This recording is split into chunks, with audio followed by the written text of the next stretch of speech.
സിനിമയുടെ താരങ്ങളെല്ലാം എൻ്റെ കൂടൊപ്പം ഉണ്ട്. അത്യാവശ്യം 64 കുറച്ച് പേരുണ്ട്. ഈ സിനിമയുടെ മറ്റു വിശേഷങ്ങൾ നിങ്ങളുമായിട്ട് പങ്കുവെക്കാനും നിങ്ങളുടെ ചോദ്യങ്ങൾക്ക് മറുപടി പറയാനുമാണ് ഞാൻ വിളിക്കുന്നത്. ഒരു സിനിമ റിലീസ് ചെയ്ത് കഴിഞ്ഞാൽ തീർച്ചയായിട്ടും അത് പറഞ്ഞു കഴിയും. ഇനി അതിൻ്റെ മറ്റു വിഷയങ്ങൾ, അത് വിമർശനമാണെങ്കിൽ വിമർശനം, അഭിനന്ദനങ്ങളാണെങ്കിൽ അഭിനന്ദനങ്ങൾ, അത്തരം കാര്യങ്ങളൊക്കെ സംസാരിക്കേണ്ടത് നിങ്ങളാണ്, ഞങ്ങളല്ല. തീർച്ചയായിട്ടും മാധ്യമപ്രവർത്തകരുടെ നിസ്സീമമായ അകമഴിഞ്ഞ പിന്തുണ ഞങ്ങൾക്ക് ലഭിച്ചു. അതിൽ ആദ്യമായിട്ട് നിങ്ങളോട് എല്ലാവരോടും നന്ദി രേഖപ്പെടുത്തുകയാണ്. എന്നോടൊപ്പം ഇവിടെ സിനിമയിലെ എണ്ണം പറഞ്ഞ നടീനടന്മാരുടെ ഉണ്ട്. നിങ്ങളുടെ ചോദ്യങ്ങൾ തുടങ്ങിയാൽ നമുക്ക് ചോദിച്ചു പോകാം. സാർ നമസ്കാരം. നമസ്കാരം സാർ, ഈ ഒരു അന്വേഷണത്തിൻ്റെ തുടക്കം ആ ഒരു ടൈറ്റിലിൽ തന്നെ ഞാൻ ചോദിക്കുകയാണ്. വേണമെങ്കിൽ ഒരു താങ്കളുടെ ഫാദർ ചെയ്ത അന്വേഷണ കേസ് ഡയറിയിൽ നിന്നാണ് ഇൻസ്പയർ ചെയ്തിട്ടാണ് ഇത് സ്റ്റോറി ചെയ്തതെന്നൊക്കെ അറിഞ്ഞായിരുന്നു. വേണമെങ്കിൽ ഒരു വെബ് സീരീസ് എന്ന ലെവലിലോ അല്ലെങ്കിൽ ഒരു സീരീസ് മാറ്ററിലോ വേണമെങ്കിൽ ചെയ്യാൻ പറ്റുന്നൊരു അങ്ങനെ ഒരു ടൈറ്റിലാണ് അത്. എന്തുകൊണ്ടാണ് ഇങ്ങനെ ഒരു സിനിമ തന്നെ ചെയ്യണമെന്നൊരു ഇൻസ്പയർ തോന്നാനുള്ള കാരണം? വെബ് സീരീസിനെ പറ്റിയ വേറെ കഥകളുണ്ടായിരുന്നു. ഈ സിനിമ കുറച്ച് സംവേദിക്കണമെന്ന് ആഗ്രഹമുണ്ട്. അല്ല, ഇത്രയും താരനിര 64ഓളം ആർട്ടിസ്റ്റുകൾ ഉണ്ട്. അത് സിനിമയുടെ കഥ ഡിമാൻഡ് ചെയ്യുന്നതനുസരിച്ച് തീർച്ചയായിട്ടും അതിൽ ഓരോ താരങ്ങളും അത് കഥാപാത്രങ്ങളായിട്ട് വന്നാൽ കുറച്ചും കൂടി കൺവിൻസിങ് ആക്കാൻ പറ്റും. കാര്യം ഇത് കുറച്ച് ദൈർഘ്യമുള്ള ഒരു കഥയാണ്. സ്വാഭാവികമായിട്ടും അത് ചെയ്യുമ്പോൾ തീർച്ചയായിട്ടും അത് നമ്മൾ ഷൂട്ട് ചെയ്യുമ്പോൾ തന്നെ അല്ലെങ്കിൽ മേക്ക് ചെയ്യുമ്പോൾ താരങ്ങൾ വരുമ്പോൾ ഉണ്ടാകുന്നൊരു ഫ്രഷ്നെസ് ഉണ്ടാകും ഓരോ കഥാപാത്രത്തിനും. അതുകൊണ്ടാണ് മനസ്സിലായത്.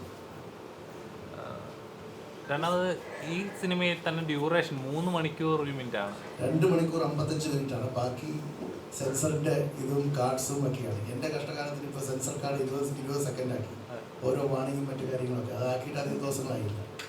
2 മണിക്കൂർ 55 മിനിറ്റാണ് യഥാർത്ഥത്തിൽ റണ്ണിങ് ടൈം എന്ന് പറയുന്നത്.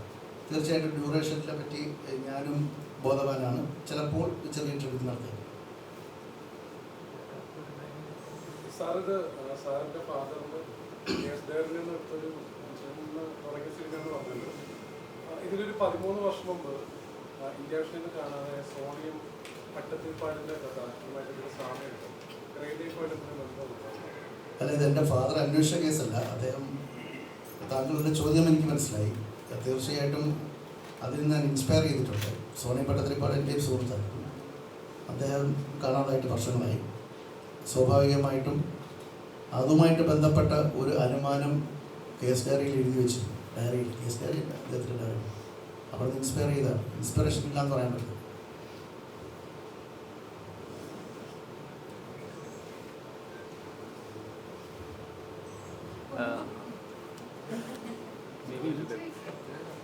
സാർ, സിനിമയുടെ അവസാനത്തേക്ക് വരുമ്പോൾ പല പോയിന്റിലായിട്ടും എനിക്ക് തോന്നിയൊരു കാര്യമാണ്. അതായത് നിയമം കയ്യിലെടുക്കാം എന്നൊരവസ്ഥയിലേക്ക് വരുന്നതാണ്. കാരണം പലപ്പോഴും നിയമപാലകരായാലും നിയമവ്യവസ്ഥയായാലും നോക്കുകുത്തികളാകുന്ന അവസ്ഥയിൽ ആർക്കും നിയമം കയ്യിലെടുക്കാം എന്നൊരു മെസ്സേജ് പോകുന്ന പോലെ ഒരു തോന്നൽ തോന്നി. ശരിയാണോ? ഞാൻ ശാസ്ത്രീയമായിട്ടൊരു സീനുണ്ട്. ആ സീനിൽ വളരെ വ്യക്തമായിട്ട് പറയുന്നത് ഇച്ചിരി പോകുന്ന പെൺകുട്ടികളുടെ മാനം ചവിട്ടി വയ്ക്കുമ്പോൾ നിയമം ഇപ്പോഴും നോക്കുകുത്തിയാവുകയും അതിൽ നിന്ന് ഈ നിയമത്തിൻ്റെ പരിരക്ഷ എല്ലാം ഈ കുറ്റവാളികൾക്ക് കിട്ടുകയും അവർ തിരിഞ്ഞു പോകുന്ന അന്വേഷണ ഉദ്യോഗസ്ഥരുടെ ചിരിക്കുകയും ചെയ്യുമ്പോൾ സ്വാഭാവികമായിട്ടും ഒറ്റ ട്രിഗറിൽ അവരുടെയൊക്കെ തലച്ചോറ് ഭിത്തിയിലൊട്ടികൾ നമുക്ക് തോന്നും. പക്ഷെ നിയമം കയ്യിലെടുക്കാൻ നമുക്ക് കഴിയില്ല. അത് ആ സീൻ വെച്ചത് തന്നെ താങ്കളുടെ ഒരു ചോദ്യം വരുമ്പോൾ അതിനൊരു ജെനുവിനിറ്റി കൊടുക്കാൻ പറ്റും. ശരിക്കും നമ്മുടെ നാട്ടിലെ നിയമവ്യവസ്ഥ അങ്ങനെ തന്നെയാണെന്ന് വിശ്വസിക്കുന്നുണ്ട്. അല്ല, അങ്ങനെ വിശ്വസിക്കുന്നില്ല. പക്ഷേ ഞാൻ വൈരം എന്ന് പറഞ്ഞ സിനിമ ചെയ്യുമ്പോൾ ശങ്കരനാരായണൻ്റെ കഥ, പെൺമക്കളുള്ള ആയിരക്കണക്കിന് മാതാപിതാക്കന്മാർക്കൊരു മെസ്സേജ് ആയിരുന്നു. ഞാനൊരു ഇൻ്റർവ്യൂ പറഞ്ഞിട്ടുണ്ട്. എൻ്റെ ഒരു റിയൽ ഹീറോ ആണ് ശങ്കരനാരായണൻ. അദ്ദേഹം നിയമം കയ്യിലെടുത്ത് എന്തിനാണെന്ന് നിങ്ങൾക്കറിയാവുന്ന കാര്യമാണ്. അപ്പോൾ ശബ്ദമില്ലാത്തവരുടെ ശബ്ദമാകാൻ വേണ്ടി ചിലർ നിയമം നോക്കുകുത്തിയാവുമ്പോൾ കയ്യിലെടുക്കും എന്ന് പറഞ്ഞാൽ അത് എല്ലാ സമയത്തും അതിനെ പ്രോത്സാഹിപ്പിക്കുകയോ അല്ലെങ്കിൽ അത് തന്നെയാണ് സത്യമെന്ന് ഞാൻ പറയുന്നില്ല. ഇവിടെ ഒരു നിയമവ്യവസ്ഥയുണ്ട്. ആ വ്യവസ്ഥയിൽ വിശ്വസിച്ച് തന്നെയാണ് ഞാനും പോകുന്നത്. പക്ഷെ ഞാനായാലും നിങ്ങളായാലും നിങ്ങളുടെ മനസ്സിലായാലും എൻ്റെ മനസ്സിലായാലും തോന്നി വരുന്നൊരു ഇൻസ്റ്റിങ് ഉണ്ട് അല്ലേ, പെട്ടെന്ന് ഒരു സ്പാർക്ക്. അതെന്താണ്? നിയമം കയ്യിലെടുക്കാനല്ല, നമ്മൾ പലപ്പോഴും നീതി നിഷേധിക്കപ്പെട്ടവർക്ക് വേണ്ടി ശബ്ദമുയർത്തുമ്പോൾ സ്വാഭാവികമായിട്ടും നമ്മളറിയാതെ ആ ലെവലിലേക്ക് ചിന്തിച്ചു പോകും. അതൊരു സിനിമയായിട്ട് കണ്ടാൽ മതി. മഞ്ജുജി നമസ്കാരം. നമസ്കാരം. ഇന്ന് തന്നെ 2 സിനിമകളല്ലേ, 2 ജോണറിലുള്ള, എന്ത് തോന്നുന്നു? സന്തോഷം തോന്നുന്നു. വളരെ റയറായിട്ട് കിട്ടുകയും ഭാഗ്യം ആയിട്ട് കിട്ടുകയും ചെയ്യുന്ന കാര്യമില്ല. 2 സിനിമ ഒരു ദിവസം ഒരേ തിയേറ്ററിൽ അപ്പുറത്ത് ഇപ്പുറത്ത്. ഇന്റർവെല്ലിന്റെ സമയത്ത് അങ്ങോട്ട് കയറുന്ന അല്ല, ഇന്റർവെല്ലിന്റെ സമയത്തില്ല, അതിന് മുമ്പേ ഞാൻ പോയി. ഇത് 9:30-ക്കായിരുന്നു, അത് 10 മണിക്കായിരുന്നു. സോ ഇത് 9:30-ക്ക് സ്റ്റാർട്ട് ചെയ്തൊരു 10:05 ആയപ്പോൾ ഞാൻ അങ്ങോട്ട് ചാടി. അപ്പോൾ കുറച്ച് നേരം ഇരുന്നിട്ട് വീണ്ടും അങ്ങോട്ട് വന്നു. അങ്ങനെ വന്ന സമയത്ത് എൻ്റെ ഒരു സീൻ മിസ്സായി, നല്ലൊരു സീൻ മിസ്സായി. അപ്പോൾ അത് കാണണമെന്ന് നിർബന്ധം പിടിക്കുന്നുണ്ടായിരുന്നു. പക്ഷെ കറക്റ്റ് ആ സീനായപ്പോൾ ഞാൻ ഇറങ്ങിപ്പോയി. ആക്ച്വലി അറിഞ്ഞുകൊണ്ടല്ല, അതും എൻ്റെ തന്നെ കുട്ടിയാണല്ലോ. അപ്പോൾ ഞാൻ ജസ്റ്റ് ഒന്ന് പോയതാണ്. അത് ഇനി വേണം 2ഉം സെപ്പറേറ്റ് ഫുള്ളിരുന്ന് പോയി കാണാൻ ഞാൻ പറയുന്നുണ്ടായിരുന്നു. ഇപ്പം ഞാൻ അഭിപ്രായം പറയുന്നില്ല.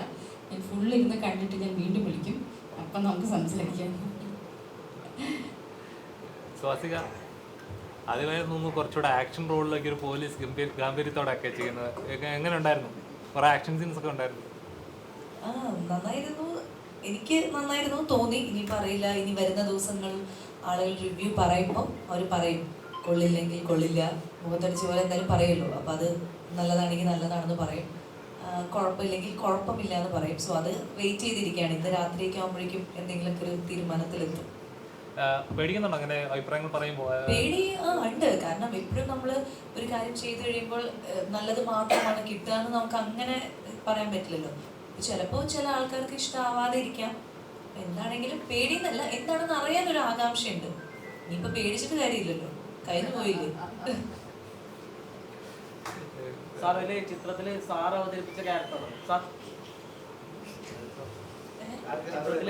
ചിത്രത്തില് സാർ അവതരിപ്പിച്ച ക്യാരക്ടർ ഉണ്ടല്ലോ, അത് തിരക്കഥ എഴുതുന്ന സമയത്ത് പ്ലാൻ ഉണ്ടായിരുന്നു അല്ലെങ്കിൽ പെട്ടെന്നുണ്ടായ തീരുമാനമായിരുന്നു? അതായത് എനിക്ക് പരിചിതമായ ഒരു വ്യക്തിയായിരുന്നു ഈ സ്നോ പറഞ്ഞു. അദ്ദേഹം ഒരു ലേസി കോപ്പാണ് ആയിരുന്നു, പക്ഷേ വളരെ ഷ്രൂഡായിട്ടുള്ള മനുഷ്യനാണ്. എനിക്ക് വളരെ അടുത്ത് അറിയുന്ന ഒരു ഓഫീസറായിരുന്നു. ചോദ്യം അതായിരുന്നില്ല, ആ ക്യാരക്ടർ ചെയ്യാനായിട്ട് സാറ് തന്നെ? ഇതിൻ്റെ ഞാനല്ല, സുധീർ കരമനെയാണ് അത് എന്നെ നിർബന്ധിച്ചത്. ഞാൻ കഥ പറഞ്ഞു കഴിഞ്ഞപ്പോൾ വേറെ ആർട്ടിസ്റ്റ് മനസ്സിൽ വന്നത് അദ്ദേഹത്തിൻ്റെ ഡേറ്റ് ഇല്ലായിരുന്നു. അപ്പോൾ സുധീർ നൽകിയ പിന്തുണയും പ്രൊഡ്യൂസറിൻ്റെ പിന്തുണയും കൊണ്ടാണ് ആ ക്യാരക്ടർ. സിനിമയിൽ ക്രിസ്ത്യൻ സഭകളെ വിമർശിക്കുന്ന ചില രംഗങ്ങളുണ്ട്. അപ്പം തന്നെ കഴിഞ്ഞ ദിവസങ്ങളിൽ സഭാ മേലധ്യക്ഷനെ സാർ കാണാൻ പോവുകയും ചെയ്തായിരുന്നല്ലോ. ഇത് എങ്ങനെയാണ് ഇൻവോൾവ് ആയത്? എങ്ങനെയാണ് ബോധപൂർവ്വം ചെയ്തതാണ്? സിനിമയിൽ എവിടെയാണ് ഞാൻ ക്രിസ്ത്യൻ സഭയെ കളിയാക്കിയിരിക്കുന്നത്? ഒരു സീൻ പറ. കളിയാക്കാന്നല്ല, ഈ ഓർത്തഡോക്സ് സഭ എന്ന് ഞാൻ പറഞ്ഞു. അല്ല, മൊത്തത്തിലൊരു സംസാരത്തിൽ അല്ല, എന്ത് സംസാരം? ഓർത്തഡോക്സ് സഭയെ എന്താണ് ഞാൻ ഇൻസൾട്ട് ചെയ്ത് സംസാരിച്ചത്? ഓർത്തഡോക്സ് സഭയെ ഞാൻ ഓർത്തഡോക്സുകാരനായിട്ടാണ് പറയുന്നത്. എൻ്റെ ഭാര്യയായിട്ട് ചെയ്ത മോളിക്കുട്ടി കാത്തലിക്കാണെന്നേ ഉള്ളൂ. ഞാൻ എവിടെയാണ് ക്രിസ്ത്യൻ സഭാവിശ്വാസികളെ ഒരിടത്തെങ്കിലും ഞാൻ ഇൻസൾട്ട് ചെയ്തിട്ടുണ്ട്? താങ്കൾ സിനിമ ഉണ്ടായല്ലേ, താങ്കൾ പറയും എവിടെയാണ്? മൊത്തത്തിലൊന്നുമല്ല, ഞാൻ പറഞ്ഞിട്ടില്ല. ആ ചുമ്മാ ഇളക്കണ്ട. അതായത് അങ്ങനെ ഒരു സംഭവമേ ഉണ്ടായിട്ടില്ല. പിന്നെ ഒരു വളരെ ജോബിയിലായിട്ടുള്ള ഒരു ഹസ്ബൻഡ് ആൻഡ് വൈഫ്, അവർ എനിക്കിപ്പോൾ സ്വാഭാവികമായിട്ടും ഉണ്ടാകുന്ന സർക്കാസം മാത്രമേ നമ്മളോട് പറഞ്ഞിട്ടുള്ളൂ. ഒരു സഭാവിശ്വാസിയെ പോലും ഞാൻ വേദനിപ്പിച്ചിട്ടില്ല, വേദനിപ്പിക്കാൻ ആഗ്രഹിക്കുന്നു. അത് സഭാ മേലധ്യക്ഷനെ കാണാൻ പോയതെന്ന് പറഞ്ഞാൽ ഈ ക്യാരക്ടർ സായിച്ചേട്ടൻ ചെയ്ത ക്യാരക്ടറിന് ഒരു പേരിടണം. എനിക്ക് സത്യം പറഞ്ഞാൽ ഏത് പേരിടണമെന്ന് എനിക്കറിയില്ല. അപ്പോൾ എൻ്റെ കൂടെ ഉണ്ടായിരുന്ന അസിസ്റ്റന്റ് ഡയറക്ടർ തന്ന പണിയാണ് ഇത് ചെയ്യുന്നത്. അവരവിടെ വലിയ കേൾവി കേട്ടൊരു ബിഷപ്പിൻ്റെ പേരെ കിട്ടും. അതിനവസാനം ഞാൻ അവിടെ ചെല്ലിട്ട് ഓർത്തഡോക്സിൽ ബദറിയിൽ പോയി അവിടെ സാഷ്ടാംഗ പീഠ കാര്യം പറഞ്ഞ് ഒഴിവാക്കി. സിനിമയിൽ അത് ഉപയോഗിച്ചിട്ടുമില്ല. അവനെ കൊണ്ടത്രേ ലോകത്തില്ലാത്ത എല്ലാ വള്ളിക്കെട്ടും പിടിച്ചോണ്ട് വരും. പുകയിൽ വില്ലുകളുടെ മുള്ളു കൊണ്ട് കാല് നീര് കിടക്കുന്നുണ്ട്. അത്രയും സമാധാനം. സ്മിനി ചേച്ചി, അമ്മ റോളിൽ നിന്ന് ജഡ്ജി റോളിലേക്കല്ലേ ഒരു മാറ്റം ഉണ്ടല്ലേ? എന്നെ വിശ്വസിച്ച് അതെന്നെ ഏൽപ്പിച്ച ഇക്ക താങ്ക് യു. എങ്ങനെ ഉണ്ടായിരുന്നു? ഒരു വലിയ താരനിരയായിരുന്നല്ലോ. ഇത് ചെയ്യുന്ന സമയത്ത് സ്ക്രീനിൽ കാണുന്ന സമയത്ത് തോന്നിയിരുന്നു എനിക്ക് ഇച്ചിരി റോള് കിട്ടിയിരുന്നെങ്കിൽ? ഇല്ല, അത് തന്നെ ധാരാളം, അത് തന്നെ ചെയ്യാൻ പറ്റുമെന്ന് എനിക്കറിയാം. ഇല്ല, ഒരുപാട് സന്തോഷം. ഒരുപാട് ഒരു സിനിമയിൽ ത്രൂഔട്ട് ചെയ്യുക എന്നുള്ളതല്ല, നമുക്ക് കിട്ടുന്ന റോള് എത്രത്തോളം നല്ലതാക്കുക എന്നുള്ളതാണ്. ഒരു സീനേ ഉള്ളതിലും അതെനിക്ക് എത്രത്തോളം ഇമ്പോർട്ടൻ്റ് ആണ്, അതാണ് സാർ. സീനി പലപ്പോഴും മാധ്യമങ്ങളെ കാണിച്ചിട്ടുണ്ടായിരുന്നു. മാധ്യമങ്ങൾ വെറും മാപ്രകളായി മാറുന്നുണ്ടെന്ന് തോന്നുന്നുണ്ടോ? മാപ്ര എന്ന് പറഞ്ഞാൽ മാധ്യമ പ്രവർത്തകർ എന്നാണ്. അതന്നെ, അല്ല മാപ്ര എന്ന് മാത്രമല്ല. മാപ്ര എന്ന് പറയുന്നത് നിങ്ങൾ മനസ്സിലാക്കേണ്ടത് ഒരു അന്വേഷണാത്മക പത്ര അല്ലെങ്കിൽ മാധ്യമ സുഹൃത്തിൻ്റെ നിങ്ങളെ ഹീറോ ആക്കിച്ച് സിനിമ ചെയ്ത് എൻ്റെ അടുത്ത് നിങ്ങൾ ഈ കുരിഷ്ടി ചോദിച്ചു എന്നുള്ളത്. കാരണം എനിക്ക് അതിൻ്റെ ധ്വനി എനിക്ക് മനസ്സിലായി. വർഷം കുറേ ആയില്ലേ, സിനിമ മാത്രമല്ല രാഷ്ട്രീയം ഉണ്ടല്ലോ. അതായത് മാപ്ര എന്ന് പറഞ്ഞാൽ മാധ്യമ പ്രവർത്തകൻ. അറിയത്തില്ല, അതായത് സ്വാസിയൊന്നും അറിയത്തില്ല. സ്വാസി മാപ്ര എന്താ കൊപ്ര എന്താ അറിയില്ല. മാധ്യമ പ്രവർത്തകൻ എന്താണ്? മാധ്യമ പ്രവർത്തകനെ ആളുകൾ മാധ്യമപ്രവർത്തകരെ ചിലർ കളിയാക്കിക്കൊണ്ട് മാപ്ര എന്ന് പറയും. ചിലർ നമ്മൾ തന്നെ നല്ല സെൻസിനെ പറയുമ്പോൾ ഒരു ഷോർട്ട് ഫോം മാത്രമേ ഉള്ളൂ. സിനിമയിലെ മാധ്യമപ്രവർത്തകൻ എങ്ങനെ ആയിരിക്കണം, അല്ലെങ്കിൽ അതിനൊരു സാമൂഹ്യ പ്രതിബദ്ധത ഉണ്ടായിരിക്കണം എന്നുള്ളതാണ് ജീവൻ തോമസ് എന്ന കഥാപാത്രത്തിലൂടെ ഞാൻ പോർട്രേറ്റ് ചെയ്യാൻ ശ്രമിച്ചത്. അപ്പം നിങ്ങളെ അഭിമാനത്തോടുകൂടി നിൽക്കേണ്ടേ വേണ്ടത്. നിങ്ങളെ സംബന്ധിച്ചിടത്തോളം നിങ്ങൾക്ക് കിട്ടാവുന്ന, നിങ്ങളെ എല്ലാവരും വിമർശിച്ചുകൊണ്ടിരിക്കുമ്പോൾ അവിടെ അതല്ല ഒരു അന്വേഷണാത്മക മാധ്യമ പ്രവർത്തകന് സമൂഹത്തിന് വേണ്ടി എന്തെങ്കിലും ചെയ്യാൻ പറ്റും എന്നുള്ള കാര്യം ഞാൻ വരച്ചുകാണിക്കുകയല്ലേ ചെയ്തത്. അപ്പം നിങ്ങൾ അതിനെ മാപ്ര എന്ന് ചുരുക്കാതിരിക്കുക, നിങ്ങളതിനെ ഹൈലൈറ്റ് ചെയ്യുക, അതാണ് ചെയ്യുന്നത്. അവിടെ രാഷ്ട്രീയത്തിന്റെ കാര്യം പറയുമ്പോഴേ ചിത്രത്തില് ജയ് ശ്രീറാം എന്ന് പറയുന്ന ഒരു വ്യക്തി തിരുത്തി ജയ് ഹിന്ദ് എന്ന് പറയുന്നത്, അതിൽ സാറിന്റെ രാഷ്ട്രീയം വ്യക്തമാണ്. അതിൽ കോട്ടയനസിന്റെ ഒരു ക്യാരക്ടർ പ്രാർത്ഥിക്കുന്ന സമയത്ത് പൊന്നിൻ കിരീടം നിറഞ്ഞേക്ക ഒട്ടും ചെമ്പ് കലരാതെ എന്നുള്ളതിൽ എന്തെങ്കിലും ഒരു അതൊക്കെ വെറും സർക്കാസം മാത്രമാണ്. നിങ്ങളൊക്കെ തന്നെയല്ലേ ഇതൊക്കെ പുറത്തു കൊണ്ടുവന്നത്. ഞങ്ങൾക്ക് എങ്ങനെ അറിയായിരുന്നു അത് ചെമ്പായിരുന്നു മറ്റാണ് ചെമ്പ് പൊരിച്ചാണോ നമുക്കറിയാം. നിങ്ങൾ കൊണ്ടുവന്ന കാര്യം വളരെ സർക്കാസ്റ്റിക് ആയിട്ട് ഞാൻ പറഞ്ഞത് മാത്രമേ ഉള്ളൂ. പിന്നെ നമ്മൾ ജീവിക്കുന്നത് ഇന്ത്യൻ ഭരണഘടന അനുസൃതമാണ്. ഇന്ത്യൻ ഭരണഘടന മുറുകെ പിടിച്ച് വേണം ഓരോ പൗരനും ജീവിക്കാൻ. അപ്പോൾ സ്വാഭാവികമായിട്ടും ഭരണഘടനയെ പറഞ്ഞിട്ടില്ല ഒരു പോലീസ് ഓഫീസറിനടുത്ത് അങ്ങനെ പറയണം. അങ്ങനെ പറയുമ്പോൾ അങ്ങനല്ല ഇങ്ങനെയാണെന്ന് പറയേണ്ടതാണ് എൻ്റെ ഒരു ബാധ്യതയാണ്. എൻ്റെ രാഷ്ട്രീയത്തിനെക്കാളും കൂടുതലായിട്ട് എൻ്റെ ബാധ്യതയാണ്. അപ്പോൾ അത് നമ്മൾ അത്തരം മതചിഹ്നങ്ങളോ അത്തരം കാര്യം ഏത് മതത്തിൻ്റെ ആയാലും പോലും അതൊരു പോലീസിങ് സമ്പ്രദായത്തിൽ അത് ഉപയോഗിക്കാൻ പാടില്ല. അത് ഉപയോഗിച്ചാൽ അങ്ങനെയല്ല എന്ന് തിരുത്തേണ്ടത് നമ്മുടെ കടമയാണ്, നിങ്ങളുടെ കടമയല്ല. ആ കടമ ഞാൻ നിർവഹിച്ചു. ശിവദ,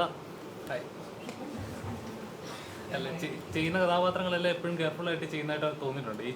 ഇപ്പോൾ ഇതിനകത്തെ കഥാപാത്രം പോലെ ആദ്യം നോർമലായി വന്ന് പിന്നീട് ഷിഫ്റ്റ് ചെയ്യുകയാണ്. അപ്പം എത്രത്തോളം കെയർഫുള്ളാണ് എനിക്കൊരു കഥാപാത്രം ചെയ്യുമ്പം ലാസ്റ്റ് ചെയ്ത സിനിമകളിൽ പോലും എനിക്ക് എപ്പോഴും സ്പേസ് നോക്കുന്ന ഒരു ആക്ടറായിട്ട് തോന്നിയിട്ടുണ്ട്. ഇതിലും അങ്ങനെ തോന്നിയായിരുന്നു? ഇതിൽ ആക്ച്വലി സത്യം പറയുകയാണെങ്കിൽ ഇന്ന് സിനിമ കണ്ടപ്പോഴാണ് ഓക്കെ എൻ്റെ ക്യാരക്ടർ. എനിക്ക് തോന്നുന്നു ഇപ്പം ഇവിടെ ഇരിക്കുന്ന മിക്കവർക്കും അങ്ങനെ തന്നെയായിരിക്കും. നമ്മുടെ ക്യാരക്ടർ ചെയ്തു പോയി, ഇന്നതാണ് ക്യാരക്ടർ എന്ന് നമുക്കറിയാം, എന്താണ് മൂവിയിലെ പാട്ട് നമ്മൾ ചെയ്യുന്നതെന്ന് അറിയാം.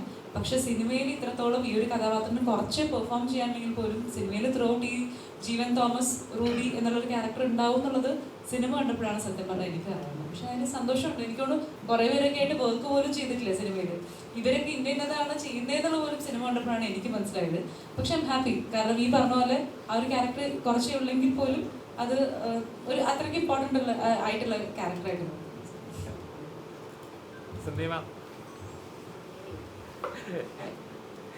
എങ്ങനെ ഉണ്ടായിരുന്നു? ചെറിയ കുറച്ച് സമയം ഉണ്ടായിരുന്നെങ്കിൽ പോലും നല്ല രീതിയിൽ ചോദിക്കുന്നതല്ലേ അല്ലേ ശ്രദ്ധിച്ചിട്ടുണ്ടായിരുന്നു. അപ്പോൾ കുറച്ച് സമയം ഉള്ളെങ്കിൽ ആ ക്യാരക്ടറായിട്ട് ചെയ്യാനായിട്ട് എപ്പോഴും ശ്രദ്ധിച്ചു. ഇങ്ങനെ ഒരു ക്രൂവിൻ്റെ കൂടെ പാർട്ടായിട്ട് എങ്ങനെ ഉണ്ടായിരുന്നു? ഇത്ര വലിയൊരു കാസ്റ്റ് ആൻഡ് ക്രൂ ആയിരുന്നു. എൻ്റെ പോർഷനിലാണ് ആക്ച്വലി കഥ അൺഫോൾഡ് ചെയ്ത് സ്റ്റാർട്ട് ചെയ്യുന്നത്. എനിക്ക് തോന്നുന്നു ഉബൈദിൻ്റെ ക്യാരക്ടറിനെ നേരത്തെ ഇൻട്രൊഡ്യൂസ് ചെയ്തിട്ടുണ്ടെങ്കിലും അവിടെ നിന്നാണ് ഒരു സ്റ്റോറി ടെല്ലിംഗ് ഓഫ് ആ ജീവൻ തോമസിനെ കാണാതെ പോയത് എന്തുകൊണ്ടാണ് എന്നുള്ളൊരു സാധനം എൻ്റെ സ്റ്റോറി നറേഷനിൽ നിന്നാണ് തുടക്കം വരുന്നത്. അപ്പോൾ അത് എന്നെ സംബന്ധിച്ചോളം it is very important. And എൻ്റെ ക്യാരക്ടർ ആദ്യം കാണിക്കുന്നത് ഒരു തല്ലിപ്പൊളി സോഷ്യലൈറ്റ് പ്രസ് പേഴ്സൺ ആയിട്ടാണ്. ദോ വേറെ ക്യാരക്ടേഴ്സ് എന്നെക്കുറിച്ച് നേരത്തെ പറയുന്നുണ്ട്, അവരാണോ, പക്ഷേ അവരുടെ ആക്ച്വൽ ഐഡിയോളജി വേറെ രീതിയിൽ പ്രസൻറ്റ് ചെയ്തിട്ടുണ്ട്.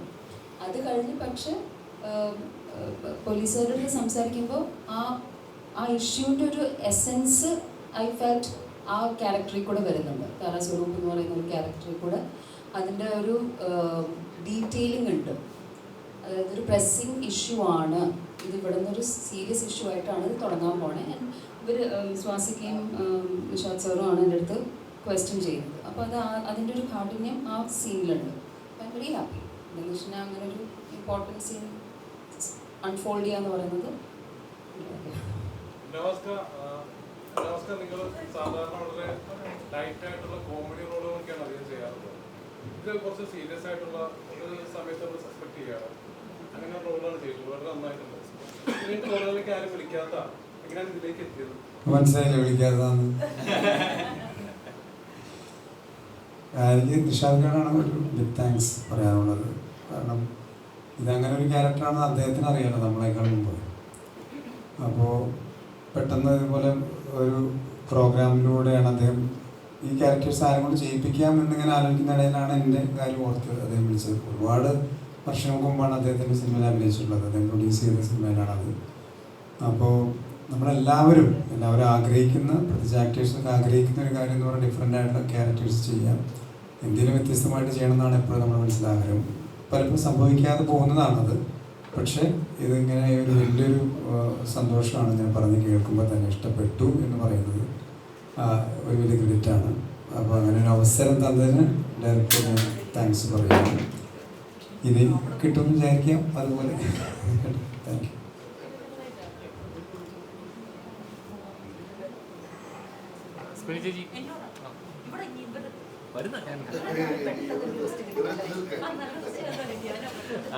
അതായത് ഇപ്പം മെയിൻ അതല്ല, ഇപ്പം മലയാള സിനിമയിൽ തന്നെ ഒരുപാട് ഇപ്പോൾ വന്നുകൊണ്ടിരിക്കുന്ന കമൻറ്റുകൾ എന്ന് പറഞ്ഞാൽ സ്ത്രീ കഥാപാത്രങ്ങൾക്ക് പ്രാധാന്യം കൊടുക്കുന്നില്ല, അല്ലെങ്കിൽ കൊടുക്കുന്ന കഥാപാത്രങ്ങളിൽ തന്നെ ഇതിന് കുറച്ച് നേരം കഴിഞ്ഞിട്ട് പിന്നെ അവരെ ഡിസപ്പിയർ ചെയ്യുന്നു. അല്ല, വന്നിരിക്കുന്ന കമൻസിലല്ലേ പറഞ്ഞത് പ്രാധാന്യം കുറവാണ് എന്നൊക്കെ പറയുന്നത്. ഇപ്പം കഴിഞ്ഞ ദിവസം തന്നെ വാഴ സിനിമ വളരെ സക്സസ്ഫുൾ ആയിട്ട് ഓടിക്കൊണ്ടിരുന്നത്. അപ്പം അതിനകത്ത് ഒരു ഫാദർ സൺ ബോണ്ടിങ്ങിൻ്റെ ഒരു കഥയായിരുന്നു പറഞ്ഞത്. അതിനകത്ത് ഒരു അമ്മ കഥാപാത്രങ്ങൾ അതിന് പ്രാധാന്യം ഉണ്ടെങ്കിൽ പോലും ഒരു ഫീലിംഗ് സ്ക്രീനിലോട്ട് വരുമ്പോൾ കിട്ടിയില്ല. അങ്ങനെ ഒരു കമൻസ് ഒക്കെ ഉണ്ടായിരുന്നു. അപ്പോൾ കഴിഞ്ഞ സക്സസിൽ പോലും അങ്ങനെ ഒരു ഫീലിംഗ് കിട്ടിയായിരുന്നു. അങ്ങനെ എപ്പോഴും തോന്നിയിട്ടുണ്ടായിരുന്നു.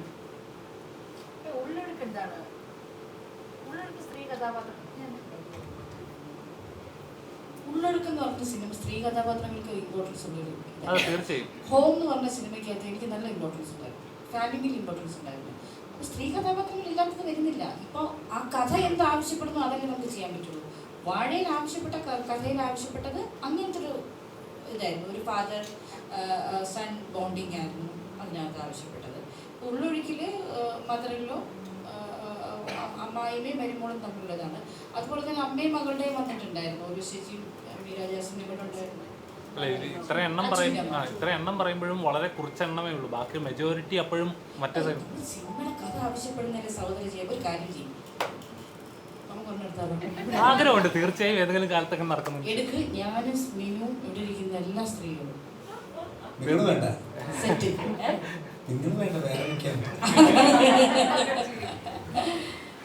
നമ്മുടെ സിനിമ എന്താവശ്യപ്പെടുന്നു, കഥ എന്താവശ്യപ്പെടുന്നു അതനുസരിച്ച് നമുക്ക് അതിനകത്ത് കാസ്റ്റിംഗ് ആണെങ്കിലും സ്ത്രീ കഥാപാത്രങ്ങൾക്ക് അങ്ങനെ കുറഞ്ഞതായിട്ട് ഞങ്ങൾക്ക് ആർക്കും ഫീൽ ചെയ്തിട്ടില്ല. അത് ആവശ്യപ്പെടുന്നുണ്ടെങ്കിൽ ഉറപ്പായിട്ടും ഇപ്പം ഇതിനകത്ത് വന്ന എല്ലാവർക്കും ഇപ്പം എനിക്ക് ഇതിനകത്ത് അധികം സീൻസ് ഒന്നുമില്ല, പക്ഷെ ഉള്ള സീക്വൻസുകൾ നല്ല ഇമ്പോർട്ടൻസ് ഉള്ളതാണ്. കണ്ടവരിറങ്ങിയിട്ട് നല്ലതാണെന്ന് പറയുന്നുണ്ടെങ്കിൽ ഇത് ചുമ്മാ കുത്തിക്കയറ്റാൻ പറ്റില്ല. നമുക്ക് സ്ത്രീകൾ വേണം, സ്ത്രീത്വം മറ്റേതാണെന്ന് പറഞ്ഞ് കുത്തിക്കയറ്റാൻ പറ്റില്ല, സിനിമയിലേക്ക് കുത്തിക്കയറ്റാൻ പറ്റില്ല. ഓക്കെ, അടുത്ത ചോദ്യം.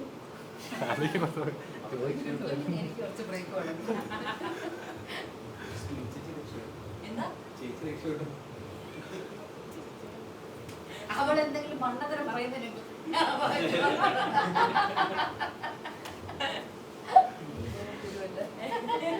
ഒരെണ്ണം കഴിഞ്ഞ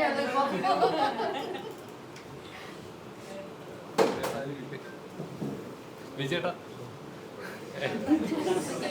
വേറെ ആർക്കൊന്നും ചോദിക്കാൻ പാവം ഈ കുട്ടി മാത്രം ചോദിക്കാൻ ഓൺലൈൻ മീഡിയയുടെ സാരഥിയാണ്. സിനിമ കണ്ടിട്ടില്ല അല്ലേ? വെറുതെ വന്നിരിക്കുകയാണ്. ചോദിക്കും എന്താണ് ഇല്ല, കണ്ടില്ല. കണ്ടില്ലാന്ന്, സിനിമ കണ്ടില്ല. സിനിമ കണ്ടില്ല എന്നാ പിന്നെ പോയി തന്നെ വെക്കത്തില്ലേ നാളെ വെച്ചാൽ മതിയായിരുന്നു. നമ്മൾ സിനിമ കണ്ടിട്ട് വേണ്ടേ മഞ്ജു മോളെ ഈ സിനിമ കണ്ടോന്ന് ഒരാളോട് ചോദിച്ചതിന്റെ ഒരു ക്ഷീണം മാറിയിട്ടില്ല. അതിന് മുമ്പ് അടുത്തതുണ്ടായി. എന്താ സംഭവിച്ചത്? എന്തായിരുന്നു? കഴിഞ്ഞ കാര്യങ്ങളാണ് ഞാൻ വിയർത്തില്ല ബീച്ചിനോട് എന്താ ചോദിക്കേണ്ടായിരുന്നു? വിജയേട്ടാ, ഇതുവരെ ചെയ്ത കഥാപാത്രങ്ങൾ നിന്ന് കുറച്ച് സീരിയസ് ആയിട്ടുള്ള കഥാപാത്രങ്ങൾ ചെയ്തിട്ടുണ്ട്. ഇത് പോലീസ് വേഷം എന്ന് പറയുമ്പോൾ ഒന്നുകൂടെ ഒരു ക്രൈം ബ്രാഞ്ച് ഇൻസ്പയർഡ് അതിന് ചെയ്തിരുന്നു. ആക്ഷൻ രംഗങ്ങളിലായാലും കാണുന്ന ഒരു നമ്മുടെ ഇതിനു മുമ്പ് കണ്ടിരുന്ന ഒരു സിനിമ ഉണ്ടായിരുന്നു. പക്ഷേ ഇതിൽ കുറച്ചുകൂടെ എത്തി ഒരു ഗാംഭീര്യത്തോടൊക്കെ ചെയ്തിരുന്നത്. എത്രത്തോളം പ്രിപ്പറേഷന് വേണ്ടി വന്നു? പ്രിപ്പറേഷൻ ഡയറക്ടർ പറഞ്ഞ കുറേ കാര്യങ്ങളുണ്ട്. പിന്നെ പോലീസ് വേഷം ചെയ്യുമ്പോൾ എനിക്ക് മുൻപ് അധികം പോലീസുകാരായിട്ടുള്ള ഇടപെടലുകളൊന്നുമില്ല. ഇടിയഞ്ചൊക്കെ ഒരു ആക്ഷൻ സീനൊക്കെ ചെറുതായിട്ടുള്ളത് ഇതിനകത്ത് ഉടനീളമുള്ള സീൻസ് ആയിരുന്നു. അങ്ങനെയുണ്ട്. പക്ഷെ നമുക്കൊക്കെ മനസ്സിലാക്കി തരാൻ വേണ്ടി വേറെ സാറായിട്ടല്ലേ, സാറിൻ്റെ കീഴിലൊരു കുറച്ച് ക്ലാസ്സും നിൽക്കേണ്ട രീതികളും പിന്നെ ഇവരുടെ ഒരു അന്വേഷണത്തിൻ്റെ ഭാഗമായിട്ട് ലുക്ക് വൈസ് എങ്ങനെയൊക്കെയാണ് പോകുന്നത് കുറച്ച് പറഞ്ഞു തന്നിട്ടുണ്ടായിരുന്നു. പിന്നെ കൂടെ ഡയറക്ടർ സാറുണ്ടല്ലോ, അപ്പം അതിൻ്റെ ധൈര്യത്തിൽ ഇന്ന് ചെയ്തു കേൾക്കും.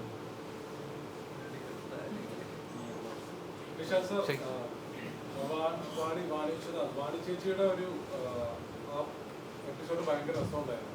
കുറച്ചു നേരം കൂടി ഒരു സ്ക്രീനിൽ കാണാൻ നമ്മളൊക്കെ ആഗ്രഹിച്ചായിരുന്നു. എങ്ങനെയാണ് അവരിലേക്ക് എത്തിയത്? ആ ക്യാരക്ടറിലേക്ക് കഥാപാത്രം പണ്ട് തൂത്തുക്കുടിയിൽ ജീവിച്ചിരുന്നൊരു കഥാപാത്രം. അപ്പോൾ അത് ചെയ്യുമ്പോൾ ബോൾഡായിട്ടുള്ളൊരു ആക്ടർ തന്നെ വേണമെന്ന് എനിക്ക് നിർബന്ധമുണ്ട്. അങ്ങനെ ഞാൻ പ്രൊഡ്യൂസറും ഞാനൊരു അടുത്ത തീരുമാനമാണ് വാണി വിശ്വനാഥിനെ. അപ്പോൾ സംസാരിക്കുകയും ആ ക്യാരക്ടറെ മോശമാക്കിയിട്ടില്ല എന്നാണ് എൻ്റെ വിശ്വാസം. ഏറ്റവും നന്നായിട്ട് അത് പ്രസൻറ്റ് ചെയ്യാൻ കഴിഞ്ഞു എന്ന് ഞാൻ വിശ്വസിക്കുന്നു.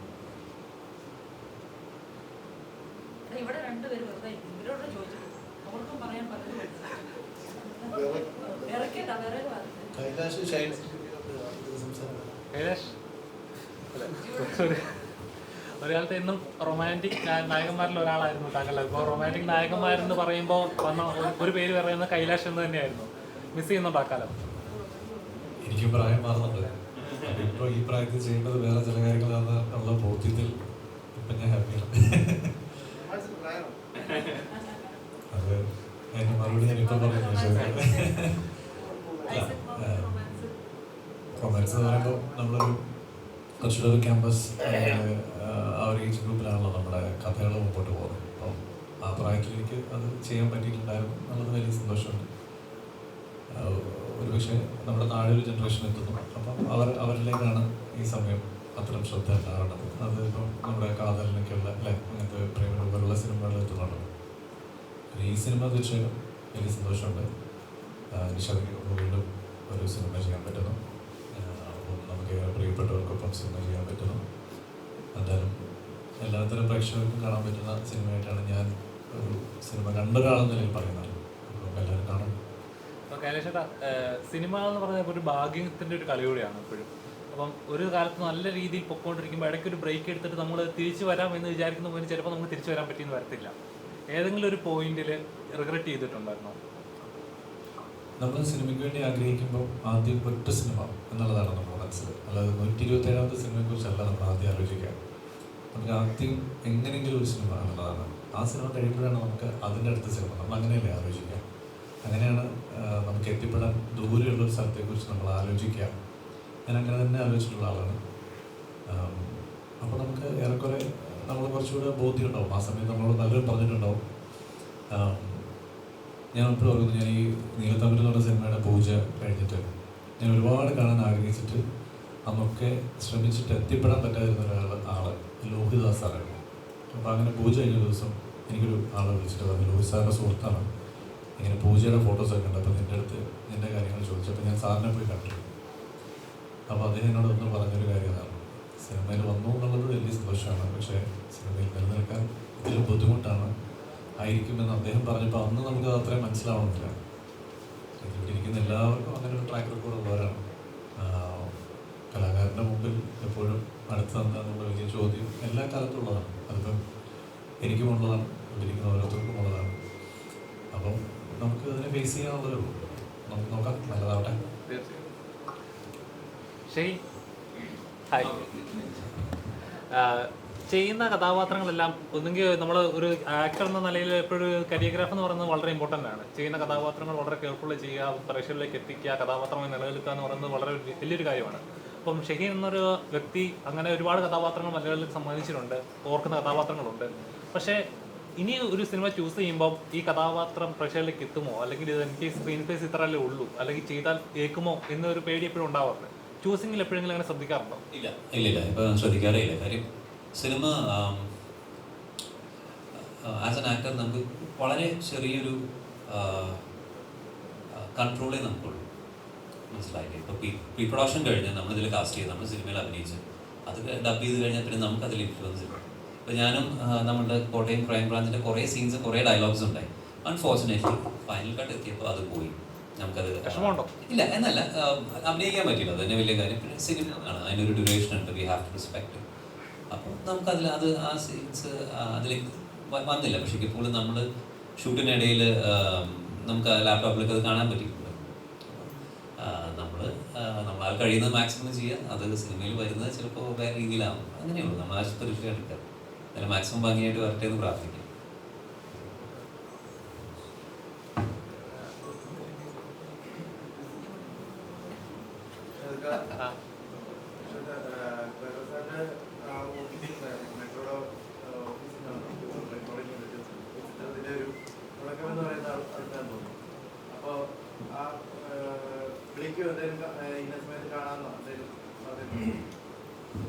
സാറായിട്ട് ഡിസ്കസ് ചെയ്യുന്നുണ്ട്, അതിന് മുമ്പേ ഉള്ള സബ്ജക്റ്റാണ്, അല്ല ഫൈനൽ സ്റ്റേജിൽ ഡിസ്കസ് ചെയ്യുന്നുണ്ട്. സാർ സ്ഥലത്തില്ല, നാളെ മറ്റന്നാൾ വരും, വരുമ്പോൾ അദ്ദേഹം കണക്കാണ്. ഈ ഒരു സിനിമയിൽ ഈ സബ്ജക്റ്റ് കണ്ടു കഴിഞ്ഞാൽ എനിക്ക് കണ്ട ഒരു കാര്യം ചോദിക്കണം. ഞാൻ കേസ് അന്വേഷണവുമായി ബന്ധപ്പെട്ട് പത്രപ്രവർത്തനം ചെയ്യുന്നതാണ്. ഇതെനിക്ക് തോന്നുന്നു ഒരു ജീവിത കഥ ഇതിനകത്തേക്ക് വരുന്നു. എനിക്ക് തോന്നുന്നു എൻ്റെയൊക്കെ ഞാൻ വായിച്ചു കേട്ടതൊക്കെ പറഞ്ഞാണെങ്കിൽ സൈക്കിൾ പോളോ ചെയ്തുകൊണ്ടിരുന്ന ഒരു പെൺകുട്ടിയെ ആലപ്പുഴയിൽ നിന്ന് കാണാതെ ഒരു സബ്ജക്റ്റാണ്.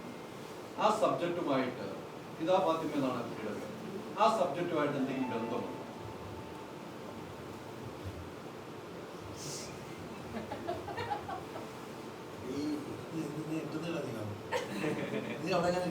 ആവശ്യമില്ലാത്ത കാര്യങ്ങളൊക്കെ ചോദിക്കേണ്ട കാര്യമില്ല. ഫിദ ഫാത്തിമ മരണപ്പെട്ടത് ഇതുപോലൊരു ഇൻസിഡൻറ്റിലാണെന്ന് പറയപ്പെടും. ഇതുപോലെ ഇൻസിഡൻറ്റ് എന്ന് പറഞ്ഞതല്ല, ഫുഡ് പോയ്സൺ ആണെന്ന് പറയുന്നത്. ഇൻസ്പയർ ചെയ്തിട്ടുണ്ടാവും. ഞാൻ പത്രം വായിക്കുന്ന ഒരാളല്ലേ, സ്വാഭാവികമായിട്ടും ആ കേസിന് എന്താണ് സംഭവിച്ചതെന്ന് ഇന്നും അറിയില്ല. ആ കുട്ടിയുടെ പിതാവിന് നീതി കിട്ടിയിട്ടുണ്ടോ എന്ന് ചോദിച്ചാൽ നീതി കിട്ടിയിട്ടില്ല എന്നാണ് പറയുന്നത്. ചിലപ്പം ഒരു സിനിമയുടെ കഥ ആലോചിക്കുമ്പോൾ അത്തരം ജീവിതത്തിൽ നടന്ന സംഭവങ്ങളെല്ലാം ഒരുപക്ഷെ മനസ്സിൽ കയറിയിട്ടുണ്ടാവാം.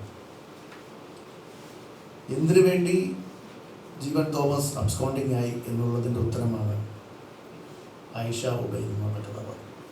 അപ്പോൾ ആയിഷ ഉബൈദ് എന്ന് പറഞ്ഞ കഥാപാത്രത്തിൻ്റെ ജീവിതമായി ബന്ധമുണ്ടോ എന്ന് ചോദിക്കുമ്പോൾ എൻ്റെ മനസാക്ഷിക്ക് വിരുദ്ധമായി സംസാരിക്കാൻ കഴിയില്ല. ഉണ്ടാവാം, അതൊരു പക്ഷേ ഒരു ഇൻസ്പിറേഷനാണ്. അല്ല, ഇതുവരെ കുട്ടിയുടെ പിതാവിന് നീതി ലഭിച്ചിട്ടില്ല. അത് സത്യസന്ധമായ കാര്യം. ഇതുവരെ എന്താണെന്നുള്ളത് ആ കേസ് ഒന്ന് ക്ലോസ് ചെയ്യാൻ പറ്റിയിട്ടില്ല. പല അന്വേഷണങ്ങളെയും ക്ലോസ് ചെയ്യാൻ പറ്റില്ല. പക്ഷേ എനിക്ക് തോന്നുന്നു ഈ സിനിമ കണ്ടു കഴിയുമ്പോൾ പത്രം വായിക്കുന്നതാണോ, ചാനൽ ചർച്ചയ്ക്ക് പങ്കെടുക്കുന്നതാണോ, ഈ സബ്ജക്റ്റൊക്കെ അറിയാവുന്നതാണ്. പക്ഷെ എനിക്ക് തോന്നുന്നു ഇവരുടെ പേരൻസൊക്കെ ആയിട്ടൊന്ന് സംസാരിക്കേണ്ടതിരുന്നോ, ഇനിയാണെങ്കിൽ സംസാരിക്കേണ്ട ഇങ്ങനെ ഒരു സബ്ജക്റ്റ് നമ്മൾ കൈകാര്യം ചെയ്തപ്പോൾ. ഞാൻ ഈ സിനിമയുടെ സസ്പെൻസിൻ്റെ കൂടെ അഭിനയിക്കുന്ന പിള്ളേർക്ക് പോലും അറിയില്ല. വളരെ കുറച്ച് പേർക്ക്, ഒന്നോ രണ്ടോ ആർട്ടിസ്റ്റുകൾക്കല്ലാതെ അതിൻ്റെ ക്ലൈമാക്സ് എങ്ങനെയാവും, അതിൻ്റെ സസ്പെൻസ് എലമെൻ്റ് എന്താവുമെന്ന് ഞാൻ ആരോടും ഡിസ്കസ് ചെയ്തിട്ടില്ല. അപ്പം ഞാനിത് ഞാൻ പറഞ്ഞല്ലോ, ജീവിതത്തിൽ നടക്കുന്ന പല സംഭവങ്ങളും നമ്മൾ ഇൻസ്പയർ ചെയ്തിട്ടുണ്ടാകാം. അതാണോ കഥയെന്ന് ചോദിച്ചാൽ അല്ലാതെ പറയേണ്ടി വരും. പക്ഷെ അത്തരമൊരു സംഭവങ്ങൾ നമ്മളെ മനസാക്ഷിയെ പിടിച്ചു കുലുക്കിയത്. ഞാനൊരിക്കൽ ഒരു TV ചർച്ചയ്ക്കോ ഇതിനോ പോയപ്പോൾ ആ കുട്ടിയുടെ പിതാവിൻ്റെ ഒരു കരച്ചിൽ ഞാൻ കണ്ടായിരുന്നു. അദ്ദേഹം പൊട്ടിക്കരയായിരുന്നു. കുട്ടിയുടെ പോസ്റ്റ്മോർട്ടം പോലും കറക്റ്റായിട്ട് കിട്ടിയില്ല. ആ ഒരു കാര്യത്തിൽ അദ്ദേഹം അന്ന് മാധ്യമപ്രവർത്തകരുടെ മുമ്പിൽ എൻ്റെ കൊച്ചിനെ കൊന്നതാണെന്ന് പറയുന്ന സീനുണ്ട്. അത് ചിലപ്പോൾ ഒരു പക്ഷേ എന്നെ ഇൻസ്പയർ ചെയ്തിട്ടുണ്ടാവാം. ഉബൈദിലേക്ക് അങ്ങ് പോയത് ചിലപ്പോൾ അതുകൊണ്ടായിരിക്കാം. ഉബൈദ് എന്ന കഥാപാത്രത്തിലേക്ക് പോയത് ഒരുപക്ഷെ അതുകൊണ്ടായിരിക്കാം. പക്ഷെ അതാണോ സംഭവം, എൻ്റെ സിനിമയിൽ നിന്നാണോ സംഭവം എന്ന് എനിക്കറിയില്ല. അത് തീർച്ചയായിട്ടും എൻ്റെ ഭാവനയിൽ മാത്രം വിളിക്കുന്നു. ഇതുപോലെ തന്നെയാണ് മാധ്യമപ്രവർത്തനെ കാണാതെ. ഞാനൊക്കെ വർക്ക് ചെയ്യുന്ന സ്ഥാപനത്തിൽ നിന്ന് ഇന്ത്യ വിഷൻ ഉണ്ടായിരുന്ന മാധ്യമപ്രവർത്തനെ കാണാതെ പോയിട്ടുണ്ട്. ഇതുവരെ ആ അന്വേഷണം എങ്ങും എത്തിയിട്ടില്ല. ഞങ്ങളെല്ലാവരും അന്വേഷിച്ചെങ്കിലും പോലീസിലും അന്വേഷണം എത്തിയിട്ടില്ല. ഇവിടെ ഒരു മാധ്യമപ്രവർത്തനയാണ് കാണാതായത് സബ്ജക്റ്റിൽ വരുന്നത്. ആ സമയത്തേക്ക് എനിക്ക് തോന്നുന്നു വിഷയമൊക്കെ ചർച്ചയ്ക്കൊക്കെ വന്നിട്ടുണ്ടെന്ന് എനിക്ക് തോന്നുന്നു. ഇന്ത്യ വിഷൻ്റെ കാലഘട്ടം ഉണ്ടെന്നാണ് എൻ്റെ ഒരു ഓർമ്മ ശരിയാണെങ്കിൽ. അത്തരം ഒരു മാധ്യമപ്രവർത്തനം കാണാതായിട്ടുണ്ട്. ഇത് നമ്മൾ കൂട്ടി വായിച്ചു പോകുമ്പോൾ പല സബ്ജക്റ്റുകൾ താങ്കളുടെ മനസ്സിൽ വന്നിട്ടുണ്ട്. താങ്കളുടെ ഫാദറിൻ്റെ ഒരു ഡയറി കുറിപ്പുണ്ട്. ഇതൊക്കെ ആ മാധ്യമപ്രവർത്തനവുമായിട്ട് എന്തെങ്കിലും സാമ്യമുണ്ടോ? സോണിയപ്പെട്ട തിരുപ്പാടിൻ്റെ കാര്യമാണ് പറയുന്നത്. അദ്ദേഹത്തെ കാണാതായിട്ട് ഇപ്പോൾ ഏകദേശം 16-18 വർഷം എന്നൊക്കെ പറയുന്നു. ഞാൻ അദ്ദേഹത്തിനെ കാണാതാകുന്നതിന് കുറച്ച് നാൾ മുമ്പ്, അന്ന് ഞാൻ പൊളിറ്റിക്സിലുള്ളപ്പം ഒരു ഇൻ്റർവ്യൂവിൽ പങ്കെടുക്കുകയും ചെയ്തു. പക്ഷേ സോണിയപ്പെട്ട തിരുപ്പാട് ഇന്ന് ജീവിച്ചിരിപ്പുണ്ടോ അല്ലെങ്കിൽ അദ്ദേഹത്തിന് എന്തെങ്കിലും സംഭവിച്ചിട്ടുണ്ടോ നമുക്കറിയില്ല. അദ്ദേഹത്തിൻ്റെ അബ്സ്കോണ്ടിങ്ങിന് ശേഷം ഫലപ്രദമായ അന്വേഷണം നടത്തിയിട്ടുണ്ടോ ഇല്ലയോ എന്ന് പോലും എനിക്കറിയില്ല. പക്ഷേ ഒരു ഡയറി കുറിപ്പിൽ നിന്ന് ആ ഒരു അബ്സ്കോണ്ടിങ് മാറ്റർ എഴുതി വെച്ചിരുന്നു എൻ്റെ പിതാവ്. അത് ഈ സിനിമയിൽ ഞാൻ ആ ഡയലോഗ് പറയുന്നുണ്ട്. അയാൾ ജീവിച്ചിരിപ്പുണ്ട്, ഇല്ലാതെ തെളിയണമെങ്കിൽ ഒന്നുകിൽ അയാൾ ക്രൈം കമ്മിറ്റ് ചെയ്യണം, അല്ലെങ്കിൽ അയാൾ ക്രൈം ഇരയാവും. ഇത് രണ്ടുമില്ലാത്തിടത്തോളം കാലം എത്ര കാലം വേണമെങ്കിലും അയാൾക്ക് ഒളിവിലിരിക്കാം. ഇതാണ് എഴുതി വെച്ച അനുമാനം. അത് പിന്നെ ഒരു 6-7 പേജ് 8 പേജ് ഉണ്ടായിരുന്നു. അപ്പം അതല്ല കഥ. ഞാൻ ഫിക്ഷൻ ആയിട്ടാണ് ഇതിനെ ഫിക്ഷനൈസ് ചെയ്തിട്ടാണ് ചെയ്തിരിക്കുന്നത്. പക്ഷെ ആ തീർച്ചയായിട്ടും ഇത്തരം കാര്യങ്ങളൊക്കെ ഇൻസ്പയർ ചെയ്തിട്ടുണ്ടാവും. നിഷാദ്, ഒരു കാലത്ത് സിനിമകൾ എന്ന് പറയുന്നത് സമൂഹത്തിൽ നടക്കുന്ന അനീതികളുടെ പ്രതിഷേധമായിരുന്നു. അത് കാണിക്കുക. അതിപ്പം ആളുകൾ പണ്ടത്തെ സുരേഷ് ഗോപിയുടെ പടങ്ങൾ കാണും, ഇതുപോലൊരു പോലീസുകാരൻ ഉണ്ടായിരുന്നെങ്കിൽ, ഇതേപോലെ ഒരു രാഷ്ട്രീയക്കാരൻ ഉണ്ടായിരുന്നെങ്കിൽ എന്നാഗ്രഹിക്കുന്ന ടൈപ്പ് സിനിമകളുണ്ടായിരുന്നു. അപ്പോൾ വന്ന് സിനിമകൾ വെറും കച്ചവടങ്ങൾ മാത്രമായും കലാമൂല്യം കുറയുന്നതായിട്ട് തോന്നുന്നുണ്ടോ? അമാനുഷികതയുള്ള കഥാപാത്രങ്ങളൊക്കെ നമ്മൾ കുറെ കണ്ടതാണ്. റിയൽ ലൈഫിൽ പോലീസ് അങ്ങനെയാണല്ലോ. അല്ല, ഇങ്ങനെ ഒരാൾ ഉണ്ടായിരുന്നെങ്കിൽ നമ്മൾ ആഗ്രഹിക്കുന്ന ഒരു മൊമെന്റ്സ് ഉണ്ടാവും. അങ്ങനത്തെ അത് ഞാൻ സ്വാസികമായിട്ടുള്ള സീനിൽ ഞാൻ പറയുന്നുണ്ട്. പോലീസ് ഇല്ലാത്തൊരു നാടിനെ പറ്റി ചിന്തിക്കാൻ പോലും പറ്റില്ല. അല്ല, ഇതിനകത്ത് പിന്നെ ഈ കച്ചവടം എന്ന് പറഞ്ഞു കഴിഞ്ഞാൽ ഇപ്പം കുറച്ചുകൂടി ഫിലിം മേക്കിങ്ങിൻ്റെ വ്യാകരണങ്ങൾ വരെ മാറിയിരിക്കില്ലേ. കുറച്ചുകൂടി ബിഹേവിയറിൻ്റെ ആളുകളും കൂടുതൽ ശ്രദ്ധിക്കുന്നു. പിന്നെ ഇത്തരം സാമൂഹിക പ്രതിബദ്ധതയുള്ള സിനിമകളൊന്നും ഇവിടെ ആർക്കും താല്പര്യമില്ല. അപ്പോൾ അത്തരം സിനിമകൾ എടുത്തിട്ടും കാര്യമില്ല, കാണാൻ ആളുണ്ടാവില്ല. അപ്പോൾ ഇന്നിൻ്റെ സിനിമ സംസാരിക്കുക എന്നുള്ളതാണ് നമ്മുടെ ലക്ഷ്യം. നമ്മൾ ആ ലക്ഷ്യത്തിലേക്ക് എത്തിക്കൊണ്ടിരിക്കുന്നത്. ഇപ്പോഴത്തെ ഒരു പാറ്റേൺ എന്ന് വെച്ചാൽ നമ്മൾ കാണുന്ന സിനിമകളെല്ലാം ഈ based on true events, based on true story, അങ്ങനെ പറയുന്നൊരു പാറ്റേൺ ഉണ്ട്. ഇതിങ്ങനെ ചെയ്യുമ്പോൾ ശരിക്കും എപ്പോഴെങ്കിലും ആലോചിച്ചിട്ടുണ്ടോ നമ്മൾക്ക് ഇത് ശരിക്കും നടന്നതാണെങ്കിൽ തെളിയിക്കപ്പെട്ടിട്ടില്ലെങ്കിൽ പിന്നീട് ഒരു അന്വേഷണം ഉണ്ടാകുമോ, അല്ലെങ്കിൽ ഇതിൻ്റെ പുറകിൽ എന്തെങ്കിലും നടക്കുമോ എന്നൊരു പ്രതീക്ഷ എപ്പോഴെങ്കിലും ഉണ്ടായിട്ടുണ്ടോ എപ്പോഴെങ്കിലും? റിയൽ സ്റ്റോറി അൺടോൾഡ് എന്നും പറഞ്ഞൊരു സാധനം വൈരത്തിൻ്റെ ക്യാപ്ഷനാണ്. വൈരം നടന്ന സംഭവം അത് പറയാൻ എനിക്കൊരു മടിയില്ലായിരുന്നു. ക്യാരക്ടറിൽ കുറച്ച് വ്യത്യാസങ്ങളൊക്കെ വരുത്തിയിട്ടുണ്ട്. അപ്പോൾ അത്തരം കാര്യങ്ങൾക്ക് ഒരു സിനിമ കൊണ്ട് ഇവിടെ എന്തെങ്കിലും പ്രത്യേകിച്ച് നടക്കുമെന്ന് എനിക്ക് വിശ്വാസമൊന്നുമില്ല.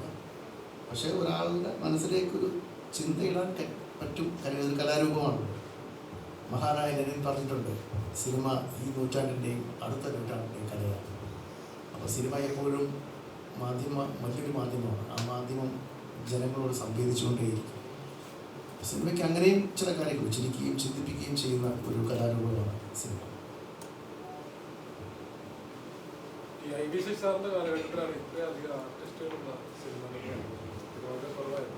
മനസ്സാലെ ഞാൻ ഗുരുവായിട്ട് കാണുന്ന അദ്ദേഹത്തെയാണ്.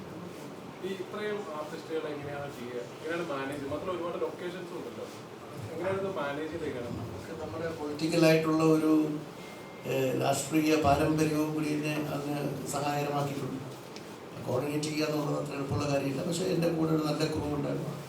പ്രൊഡക്ഷൻ കൺട്രോൾ ബിനുമുരളി ഉണ്ടായിരുന്നു, അസോസിയേറ്റ് കൃഷ്ണകുമാർ ഉണ്ടായിരുന്നു. എൻ്റെ കൂടെയുള്ള എല്ലാ ടെക്നീഷ്യൻസും എന്നോടൊപ്പം നിന്നതുകൊണ്ടും തീർച്ചയായിട്ടും ആർട്ടിസ്റ്റുകൾ എല്ലാവരും തന്നെ എൻ്റെ കൂടെ സഹകരിക്കുകയും ചെയ്തുകൊണ്ട് മാത്രമാണ് സാധിക്കുന്നത്. എൻ്റെ മാത്രം കഴിവില്ല.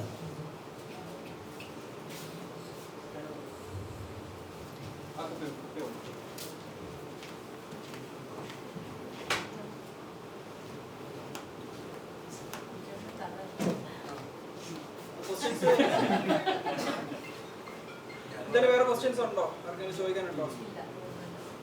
നിങ്ങൾ എന്തായാലും വേഗം പടം കാണും. കണ്ടിട്ട് നിങ്ങളുടെ ജെന്യൂൻ അഭിപ്രായം അറിയിക്കൂ. അപ്പോഴാണ് നമുക്ക് ഇങ്ങനെ ഒന്നും പറയാനില്ലാതെ എന്ത് പറയാൻ, എത്രയും പെട്ടെന്ന് നിങ്ങൾ കാണണം കേട്ടോ.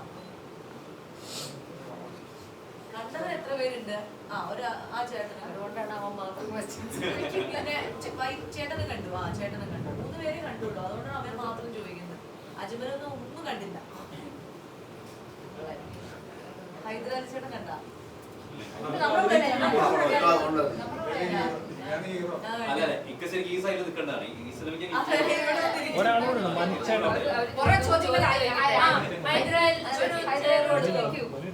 താങ്കൾക്ക് അടി കൊടുക്കുന്ന സീക്വൻസിനെ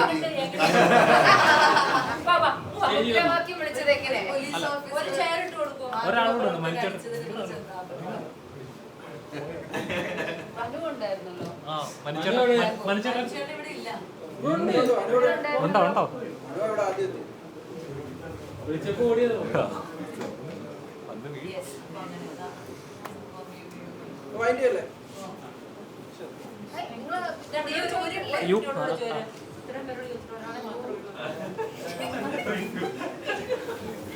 മാത്രമാണ് രക്ഷപ്പെടേണ്ടതല്ലേ?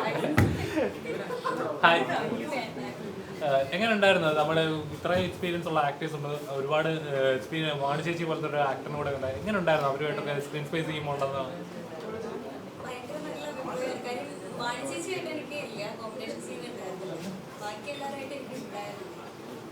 എന്നെ സംബന്ധിച്ച് എനിക്ക് 5ാമത്തെ പടമാണ്. പക്ഷെ ഈ 5ാമത്തെ പടത്തിലാണ് ഞാൻ ഒന്ന് മീഡിയയുടെ ഫ്രണ്ടിലേക്ക് തന്നെ.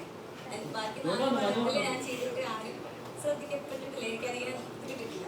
നായികയായിട്ട് ചെയ്തിട്ടുള്ളത് പോലും ഞാൻ ഇങ്ങനെ വന്നിരുന്ന എനിക്ക് കിട്ടിയിട്ടില്ല. അതുകൊണ്ട് നിഷാദിക്കയോടും ശിവ ചേച്ചിയോടാണ് കൂടുതലും നന്ദി പറയാനുള്ളത്. ശിവ ചേച്ചിയാണ് എന്നെ ഇതിൽ കാസ്റ്റ് ചെയ്തത്. നിഷാദിക്കയുടെ സപ്പോർട്ട് ഉള്ളത് കൊണ്ടാണ് എനിക്ക് ഇത്രയും നന്നായിട്ട് ചെയ്യാൻ പറ്റി ഞാൻ വിശ്വസിക്കുന്നു. ഇപ്പോൾ പറഞ്ഞതെന്ന് ചോദിക്കാം, നായികയായിട്ട് അഭിനയിച്ചു, ശ്രദ്ധയിൽപ്പെടുന്നില്ല, അത്രയും കഷ്ടപ്പെട്ട് സ്ട്രഗിൾ ചെയ്യുന്നുണ്ട്. എപ്പോഴെങ്കിലും തോന്നിയിട്ടുണ്ടോ എനിക്ക് കിട്ടേണ്ട അവസരങ്ങൾ പോലും എനിക്ക് കിട്ടുന്നില്ല, അംഗീകരിക്കപ്പെടുന്നില്ല എന്ന് തോന്നിയിട്ടുണ്ടോ? അങ്ങനെയല്ല, ഞാൻ ആദ്യം ഒരു പടം ചെയ്തിട്ട് ഞാൻ കുറച്ച് ബ്രേക്ക് ഞാൻ തന്നെ എടുത്തേ ഇരുന്നതാണ്. ഞാൻ തന്നെ ബ്രേക്ക് എടുത്തിട്ട് ഇരുന്നതാണ്. അല്ലാതെ പടം കിട്ടാണ്ടല്ല, കിട്ടാണ്ടിരുന്നിട്ടുണ്ട്, ഇല്ലാന്നല്ല. പക്ഷെ എന്നാലും നമ്മൾ അതിനു വേണ്ടി ശ്രമിച്ചിട്ടുണ്ടായിരുന്നില്ല ആദ്യം. പിന്നെ ഈ കുറച്ച് കാലഘട്ടമായിട്ട് ഞാൻ ഇപ്പോഴാണ് ശ്രമിച്ചുകൊണ്ടിരിക്കുന്നത്. Thank you so much.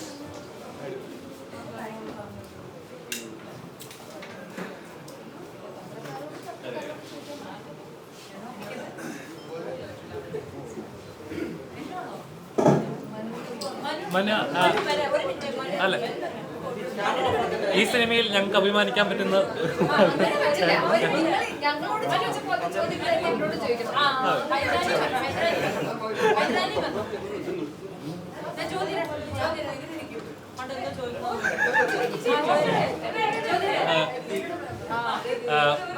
ചേട്ടാ, താങ്കൾ ഇതുവരെ ഇത്ര നാൾ മാധ്യമ പ്രവർത്തനായിരുന്നു, ഒരുപാട് മാധ്യമങ്ങളിൽ വർക്ക് ചെയ്തിട്ടുണ്ട്, ഒരുപാട് എക്സ്പീരിയൻസ് ഉള്ളൊരു ജേർണലിസ്റ്റ് ആണ്.